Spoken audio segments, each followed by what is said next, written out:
ஆலிநாடன், கலியன், நாலுகவி பெருமாள், அருள்மாரி, மங்கையர்கோன், பரகாலன், நீலன் என்ற பல பெயர்களுடைய திருமங்கையாழ்வார் நலவருடம் கிபி 8ஆம் நூற்றாண்டு கார்த்திகை மாதம் வியாழக்கிழமை பௌர்ணமி திதியில் கிருத்திகை நட்சத்திரத்துடன் கூடிய நன்னாளில் திருக்குறையுலூர் என்கிற திருவாலிநாடு என்ற ஊருக்கு அருகில் உள்ள திருக்குறையுலூரில் பிறந்தார்.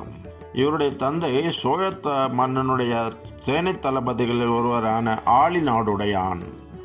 தாயார் வள்ளித்திரு என்ற தம்பதிகளுக்கு விஷ்ணுவுடைய சார்ங்கமனம் வில்லின் அம்சமாக பிறந்தார். குடிப்பிறப்புக்கேற்ப போர்த்தேர்ச்சி மிகவும் பெற்று அரசனுக்காக பல போர்களில் வெற்றி பெற்று அரசனால் மகிழ்வுற்று திருமங்கை நாட்டின் மன்னனாக பரகாலன் என்ற பெயருடன் முடிசூட்டப்பட்டார். சிற்றரசன் என்ற முறையில் சோழ அரசனுக்கு கப்பம் செலுத்தி வந்தார்.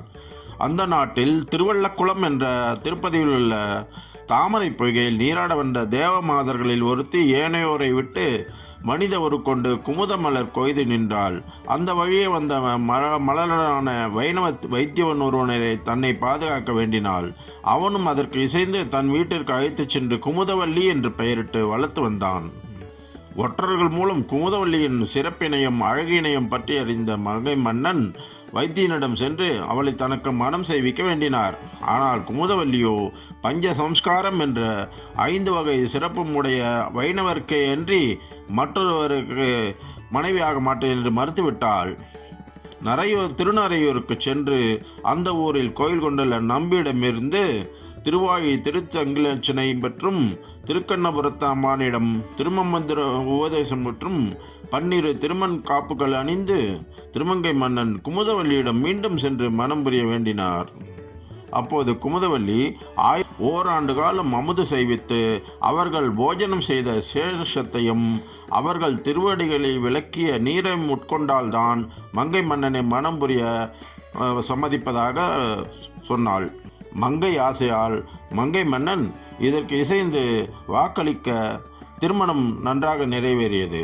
மங்கை மடம் என்ற இடத்தில் வைணவர்களுக்கு அமுது அளிக்க ஏற்பாடு செய்து பெருந்தோட்டம் என்ற இடத்தில் வாழை முதலியான காய்கறிகளுக்கு தோட்டம் அமைத்து திருமங்கை மன்னன் வைஷ்ணவ அடியார்களின் பூசணையை சிறப்புற நடத்தி வந்தார்.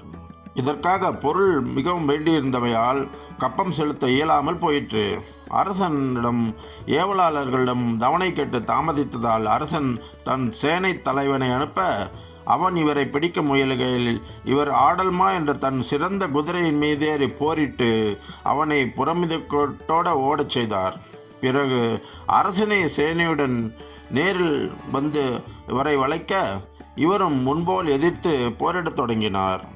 இவருடைய போர் திறமையால் அரசன் சூழ்ச்சியால் இவர் வலிமையை பாராட்டுபவன் போல் அருகில் அழைத்து தன் அமைச்சரிடம் ஒப்புவித்து கப்பமாடம் தந்தால்தான் அவரை விடுவிப்பதாக கூறி சென்றான்.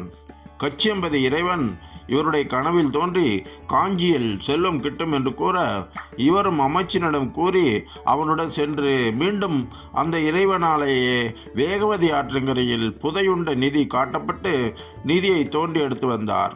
கப்ப பணத்தை செலுத்தி எஞ்சியதை அடியார்களின் பூசணைக்கு பயன்படுத்தினார். அரசனும் இந்த வரலாறு அறிந்து கப்ப பணத்தையும் திருப்பி அனுப்பி வடியார்களின் பூசணைக்கு உதவினான். மேலும் பொருள் வேண்டியிருந்ததால் தன் தோழர்களான நீர்மேல் நடப்பான், நிழலில் ஒதுங்குவான், தாளூதுவான், தோலா வழக்கன் என்ற 4வரின் துணை கொண்டு வழிப்பறி செய்து அடியார்களை பூசிக்க பொருளீட்ட முற்பட்டார். இவருடைய அடியார் கடமையை கண்ட அளவிலாத இன்புற்ற இறைவன் இவர்களுக்கு அருள் புரிய எண்ணி திருமண கோலத்தில் சிறந்த அணிகலன்களுடன் தானும் தன் மனையாளுமாக இவர் பதுங்கி நிற்கும் வழி வந்தான். திருமணங்கொல்லை என்ற ஊரில் திருவரசின் அடியில் பதுங்கியிருந்த பரகாலர் அவர்களை தன் துணைவர்கள் உதவி கொண்டு வழிப்பறி செய்தார்.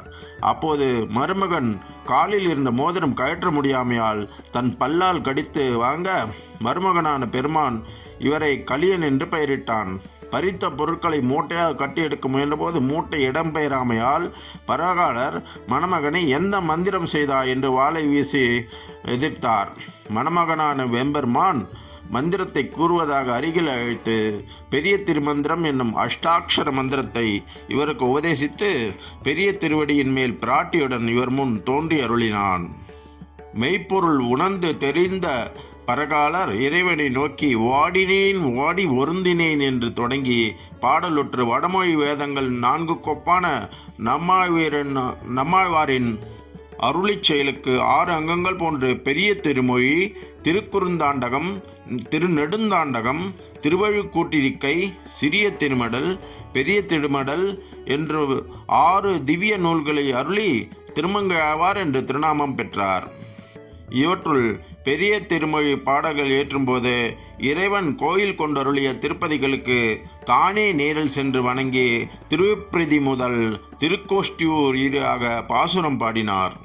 விருதூதி செல்லும் இவர்தம் குழுவை கண்டு ஞானசம்பந்தர் என்ற செய்வரின் சீடர்கள் செல்லலாகாது என்று தடுக்க இருவருக்கும் வாதப்போர் மூண்டு இவருடைய கவித்திறனை காண்பிக்க சொல்ல ஆழ்வார் ஒரு குரலாய் என்று தொடங்கி அருகில் இருந்த காயிச்சீராம விண்ணகரம் என்ற பெருமானை பாடக் கேட்டு மகிழ்ந்து தன் வேலை அன்பளிப்பாக நல்கி வணங்கி நின்றார்.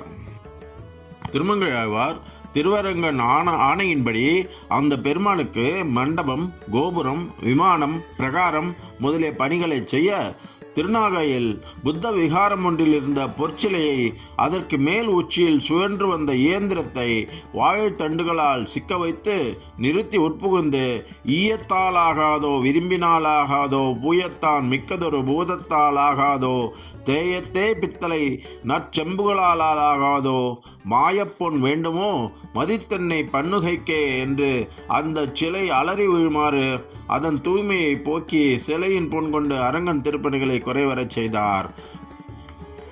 திருவரங்கனின் அனுமதியோடு திருக்குறுகூரில் நம்மாழ்வாரின் அர்ச்சையிலுள்ள மூர்த்தியை திருவரங்கத்துக்கு எழுந்தருளச் செய்து வேதங்களுக்கிணையாக நம்மாழ்வார் முதலிய ஆழ்வார்களை அருளிச் செயல்களை அரங்கனின் திருமுன்பே இசைத்து அத்தியன திருவிழாவை தொடங்கி வைத்தார். இப்பூவுலகில் 105 ஆண்டுகள் வாழ்ந்த இவர் இறுதியாக திருக்குறுங்குடி சென்று நம்பியை சில காலம் தொழுது குமுதவள்ளியாருடன் நலமந்த நிலமில்லதோர் நாடு எதிரினார். மணவாள மாமணிகள் அருளிச் செய்த வாயு திருநாமம்.